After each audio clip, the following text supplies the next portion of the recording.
Bonjour, I'm John Hornick. Welcome to my French Faves Julia Plus series, where I make the great Julia Child's recipes with a little plus of my own. This is my Julia Plus lesson on making spinach and potatoes gratin, or Epinards a la Basquaise. Please excuse my terrible French. For my plus, I use chicken stock instead of beef stock, and Gruyère cheese instead of what Julia called Swiss. And I use more of it because you can never have too much Gruyère. I also toss the potatoes in the anchovy butter instead of layering the potatoes in the butter as Julia did. I also cream the spinach. Julia has a separate recipe for creamed spinach, but she didn't use cream in this dish. Without the cream, I think it's a bit bitter. I also make individual portions for each guest, but make it casserole style if you like. Don't be surprised by my use of frozen spinach. Julia actually blessed the use of frozen spinach as long as it's given the prep that I give it here. So let's start cooking.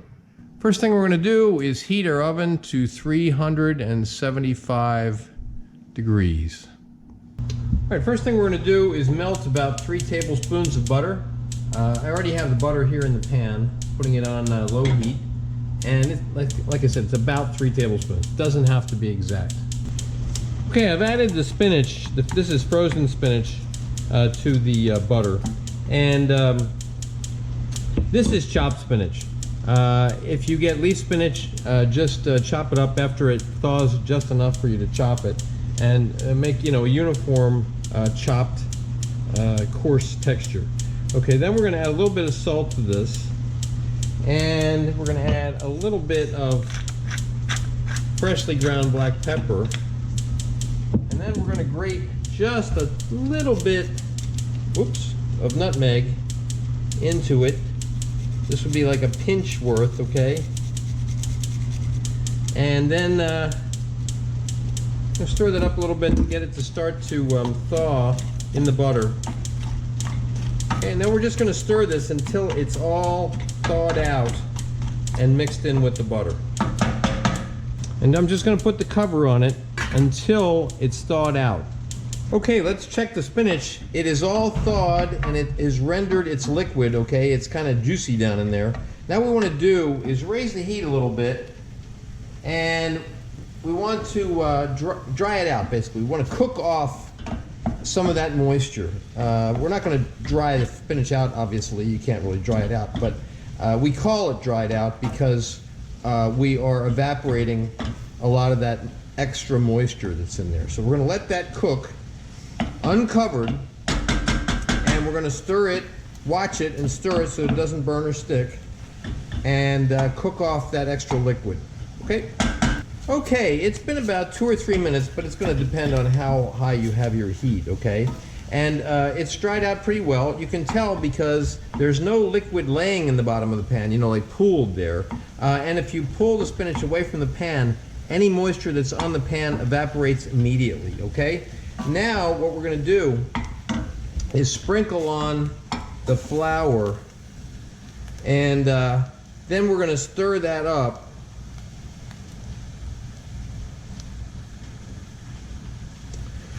Mix it in, and we're going to stir to cook it for about 2 minutes. Now, I want to get it all mixed in, so I'm stirring it kind of quickly. But after it's all mixed in, I don't want to stir it too quickly. Why? We want the flour to get some pan contact so that it cooks. Why do we cook it? We're cooking off the floury taste, okay? We're going to just, now it's all mixed in now pretty well. And I'm just going to stir that occasionally, like I'm going to wait a little bit, stir it. I don't want it to stick or burn, okay? But we want to give that flour some pan contact. So we're going to do that for about 2 minutes. Okay, we've been stirring and cooking the spinach with the flour for about 2 minutes. Now we're going to add about half of our stock, okay? And stir it up.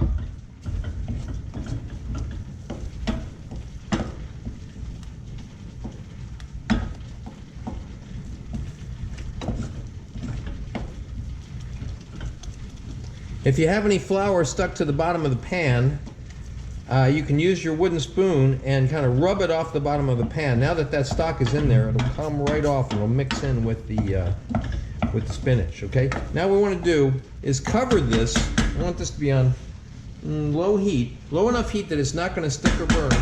And then I'm going to cover it and, whoop, wrong lid. Cover it and let it cook for about 10 to 15 minutes, okay? And make sure that the heat is low enough that it doesn't stick or burn. You can uncover it and check it from time to time. And if it starts to dry out, you want to add some stock. All right, now while the spinach is cooking, we're going to blanch the potatoes. I've sliced them into slices about 1/8 of an inch thick. You don't want them to be too much thinner than that because they can break up easily after you blanch them. I also haven't peeled them. Julia peeled them, okay? I often cook potatoes without peeling them, so I think peeling is up to you. It's optional, okay? Now we're going to put these into this boiling water. But this is very important. Be sure not to overcook them. You just want to cook them till they're just cooked through, which might take a minute or two, depending on the size of your potato, how hot your water is, etc. And then we're going to take them out, okay, and run them under cold water to stop the cooking. If you overcook them, they'll fall apart. You won't be able to complete this dish. All right, let's check our spinach. I realized that I had that prior shot not on telephotos, so sorry about that, but you get the idea, okay? I can see that the bottom is starting to get a little bit pasty, okay? So I'm going to add a little bit more stock, okay? How much? Oh, it's probably about 1 to 2 tablespoons that I'm adding. I'm going to stir that in, okay? It's been cooking about 7 minutes, okay? We're going for 10 to 15 minutes.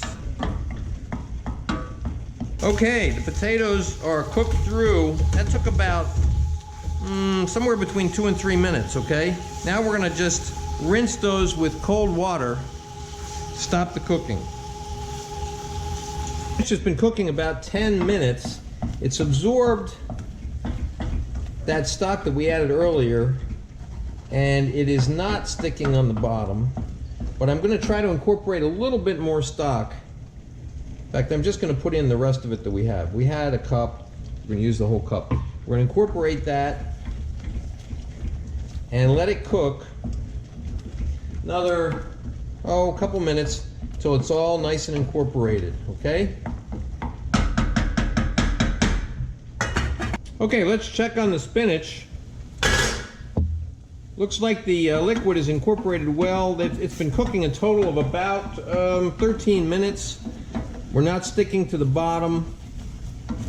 Okay, so let's take that off the heat and we're going to adjust the seasoning. All right, now let's adjust the seasoning. Nice taste with that stock, but it does need a bit more salt and pepper, okay? So we're adding in the salt, some freshly ground black pepper. Stir it up. Okay, now let's taste it again. The salt taste should just be coming through. Okay, good. Now what we're gonna do is keep that warm until we're ready to use it to make the, basically little casseroles. Okay, now we're gonna mix the anchovy paste with the butter. Now, the notes call for 4 tablespoons of butter and about a tablespoon of anchovy paste. I'm not using quite that much tonight because I'm not making the full recipe, but if you are making the full recipe, by all means, use that much butter and that much anchovy paste. Now what we want to do is just mix these together, okay, so we make a nice anchovy butter.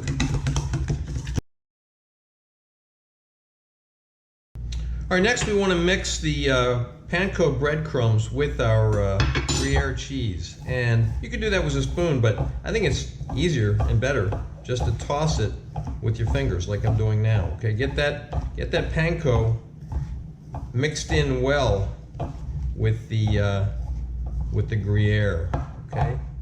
Julia called for quote-unquote Swiss cheese. I'm sure she would have wanted to use Gruyère and probably maybe was using Gruyère, but at the time that she wrote her book, Gruyère might not have been readily available in the United States. And she tried to make her recipes so that people could cook them at home. So she just called for Swiss cheese, which could have been Emmentaler, could have been Gruyère, or it could have been something sold in supermarkets at that time that was just called Swiss, which we don't really know what it was. Okay, so those are mixed, that's mixed, the cheese is mixed with the breadcrumbs. Now what you want to do is butter your baking dishes. I'm using these little baking dishes or cocottes. You could use a casserole if you like, something larger, and then just spoon it out for each person. I'm making individual portions for individual guests. Now, the best way to butter, I've already buttered this by the way, but the best way to butter it is to use a butter wrapper with a little bit residual butter in it and just run that paper around inside of the baking dish, and that's a great way to butter a baking dish. All right, now you want to melt about 2 tablespoons of butter. I've already done that. This is going to be used to go over top of the cheese and the breadcrumbs before you put the gratin in the oven. Okay, so just melt about 2 tablespoons of butter.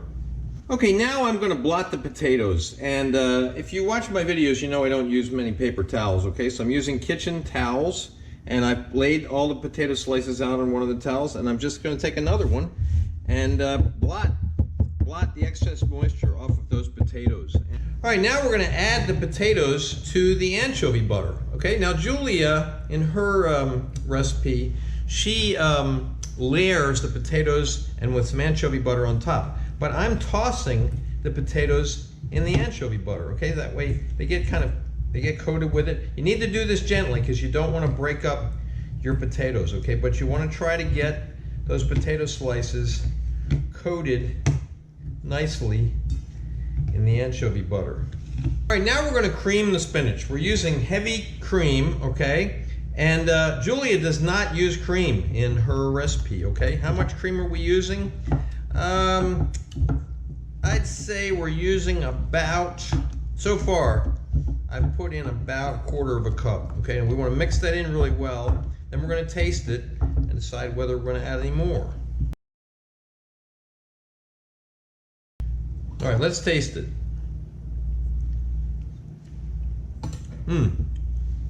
Good, but I'm gonna add a little more cream, okay?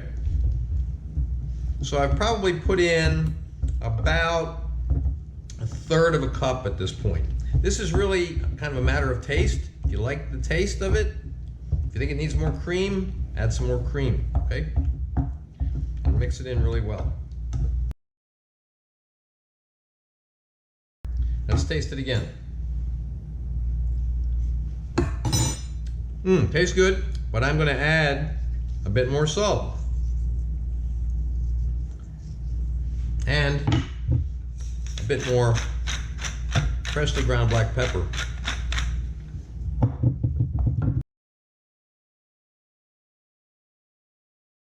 All right, let's taste it again. Nice. All right, now what we're going to do is we're going to layer the potatoes and the spinach in our baking dish, whatever size baking dish you happen to be using. So I'm going to use a layer of potatoes,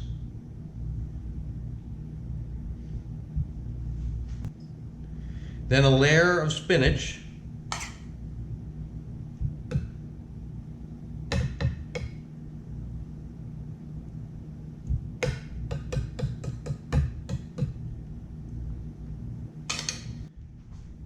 then another layer of potatoes,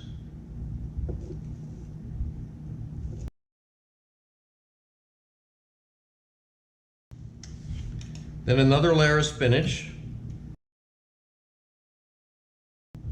then another layer of potatoes,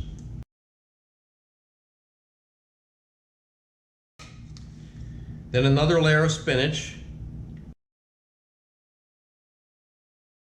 Okay, now we're going to put some Gruyère cheese and breadcrumbs, our mixture of the two, put that on top.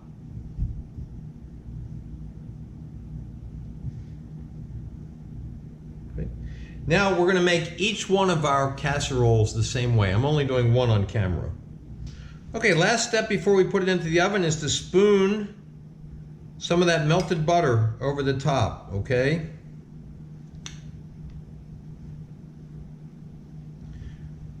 All right, now we're going to put that into the oven and brown it. Now, the spinach is already cooked and the potatoes are already cooked, okay? So we don't have to cook them. What we're gonna do is heat it through. The most important thing is that we get that cheese to melt a bit and that the breadcrumbs and the butter brown a little bit. So that's gonna go into the oven until it's brown.